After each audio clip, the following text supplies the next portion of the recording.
asalaamaaleykum sama gaay yi maa ngi leen di ziyaara bu baax a baax di leen bëggee di leen jox seen wàccuwaay di leen dalal seen YouTube di leen wax ngeen di abonné bu baax a baax gaay yi di like vidéo yi di like bu baax a baax like bi gaay 0 franc la dee leen ko bës gaay yi di jàpp ci combat bi gaay am na loo xam ne yaakaar naa ne Sénégal nax leen yomb na ñun waa Sénégal ñun nax ñu moo gën a yomb ci àdduna. est-ce que yéen seetlu ngeen benn affaire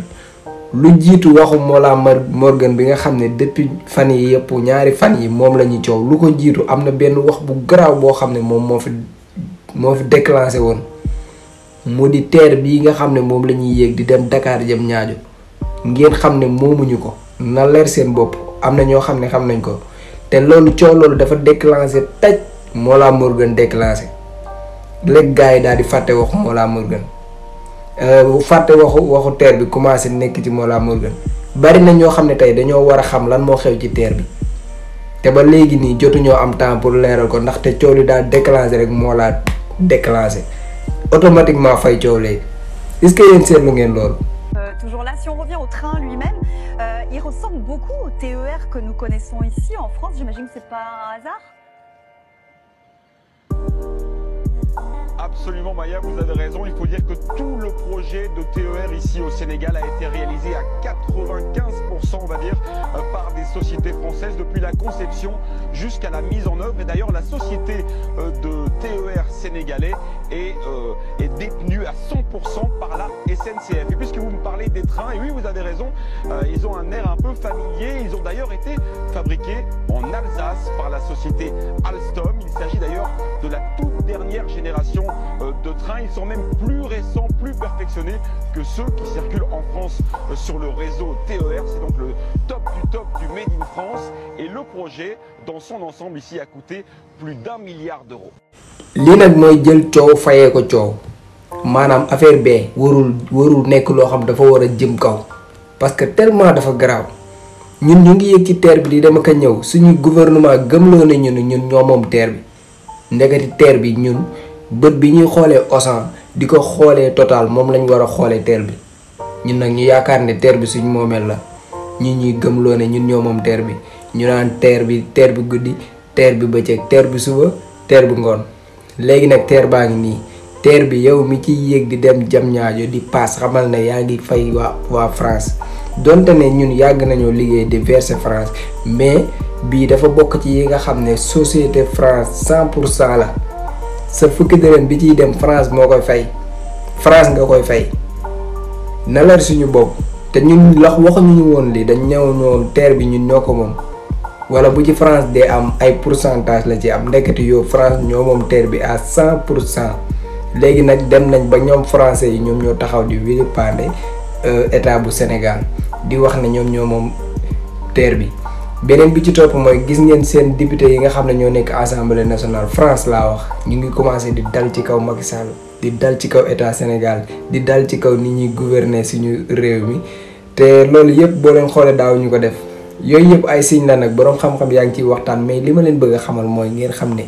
TER bii ñuy yéeg di dem Diamniadio ak Dakar Sénégal moomul TER bi loolu dafa war a jëm ca kaw ba ñëpp xam ko gaay Mollah Morgun ay caaxaan la nekk. dafa am loo xam ne sama devoir la mënuma koo ñàkk a def mooy saa yu yenn cas yi amee day am ñoo xam ci commentaire yi dañ naan ma yow rek la ñuy xaar ci cas boobu yow rek yaa ñu mën a wax lu dugg suñu bopp ak Xalaat TV damay gis ñaari commentaire yooyu yow rek ak Xalaat TV yow yaa ñu mën a wax lu ñu mën a jàpp ci cas boobu kon nag man foofu fi mu toll nii man force la ci man lépp loo xam ne dafa war a leer ma fexe ba mu leer seen bopp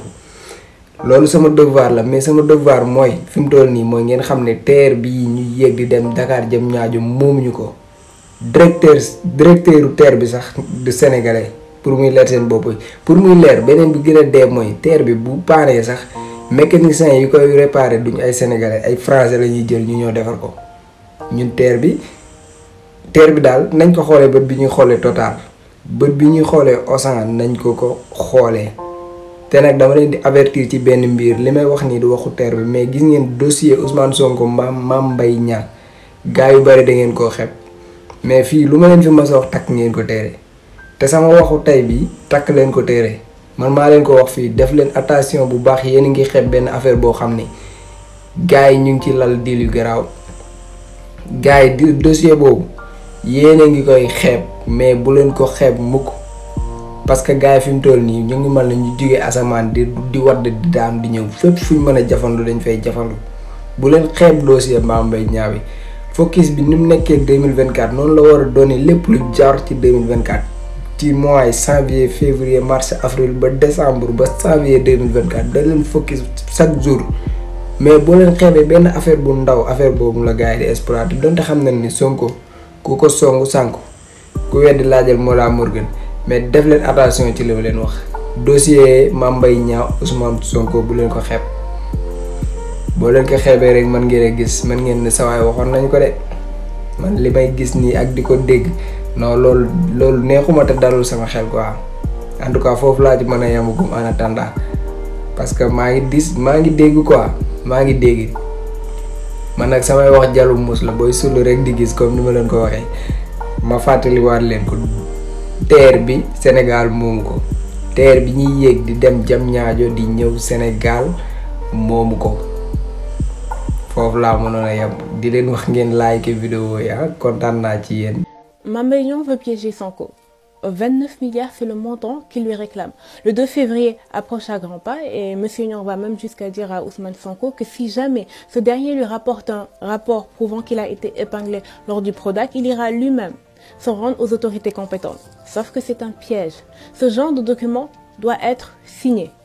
Oui, c'est bien un document qui a été émis par l'IGF, mais il n'a été signé ni par le ministre de tutelle, ni par Jean-Pierre Senghor, ni par Mame Mbaye Niang. Donc, même si tu as le document, sans signature, tu ne peux pas en prouver l'authenticité. Et si jamais Sonko brandit ce fameux document au tribunal, sans signature, qui est d'ailleurs le seul document disponible, il pourrait être poursuivi pour la même chose que Pape Alé Niang, recel de documents administratifs. Pire, il est nulle part écrit dans ce rapport que Mame Mbaye Niang a détourné de l'argent. Ce qu'on lui reproche, c'est lors de la signature du contrat avec Green 2000, les Israéliens, ces derniers auraient dû se rendre avec le contrat au niveau des impôts pour l'enregistrer, sauf qu'ils reviennent et disent qu'ils n'ont pas de quoi payer les droits d'enregistrement. À la suite de quoi, M. Niang, dans l'urgence, écrit à Jean-Pierre Senghor pour lui demander d'accélérer le processus. Ce courrier, c'est exactement ce qu'on lui reproche, parce que c'était illégal d'envoyer cela à Jean-Pierre Senghor pour lui demander d'accélérer les choses.